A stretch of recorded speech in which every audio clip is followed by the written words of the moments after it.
ఇప్పుడు Bharatiya Janata party Goebbels అంటూ బతికింటే పాపం వాడు సిగ్గుకు చచ్చిపోతుండే. అంత భయంకరమైన గోబెల్స్ ప్రచారం చేస్తుంది భారతీయ జనతా పార్టీ. ఎంత దారుణం అంటే అబ్కీ బార్ 400 పార్. నేను చెప్పిన 400 పార్ గ్యారంటీ అవుతుంది. బీజేపీ ఎంపీల సంఖ్య కాదు, కానీ కర్మగాలి బీజేపీ మళ్ళా గెలిస్తే డీజిల్ పెట్రోల్ ధర మాత్రం 400 రూపాయలు దాటిపోతుంది గ్యారంటీ.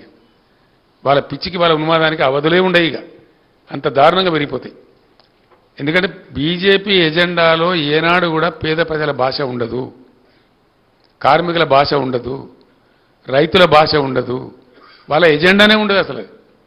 ఈ పేదలు ప్రజలు, సామాన్య ప్రజలు, దళితులు, గిరిజనులు, రైతులు వాళ్ళ ఎజెండాలనే ఉండదు అసలు.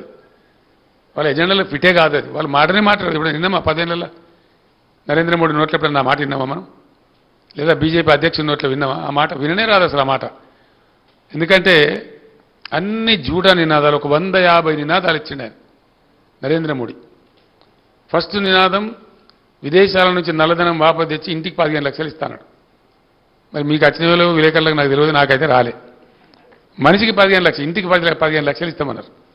కంప్లీట్ జూటా. మళ్ళీ తర్వాత ఇమ్మీడియట్గా ఓ చునావీ జుమ్లాతా అన్నారు.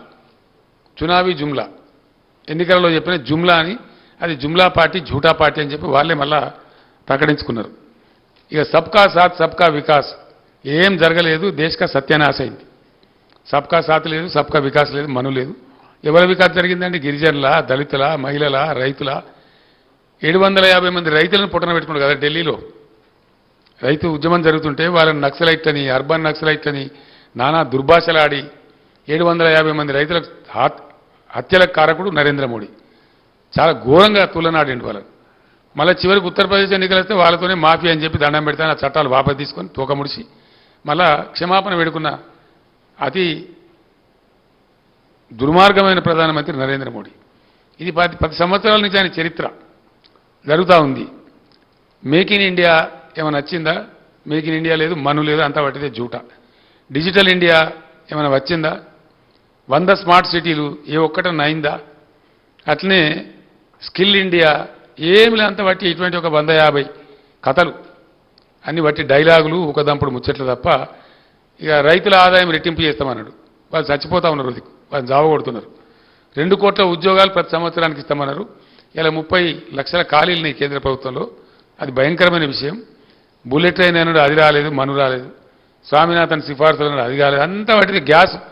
నరేంద్ర మోడీ 10 ఏళ్ల కాలం అంతా ట్రాషు, గ్యాస్ తప్ప ఏ ఒక్క వర్గం ప్రజలకు కూడా ఏ మేలు జరగలే. ఇక పోతే ఘోరాతి ఘోరంగా ఆయన వైఫల్యం ఏంటంటే GDP growth, countries GDP growth 2004-14 మధ్య 6.8 ఉండేనండి growth. GDP, national GDP growth was 6.8%. ఘనత వహించిన విశ్వగురువు గారి కాలంలో 5.8కి వచ్చింది. ఈ దేశం ముందరికి పోయినట్ట, వెనుకకు పోయినట్ట? దయచేసి మీరు అందరూ రాయాలి, ప్రజలకు తెలవాలి ఈ సంగతి.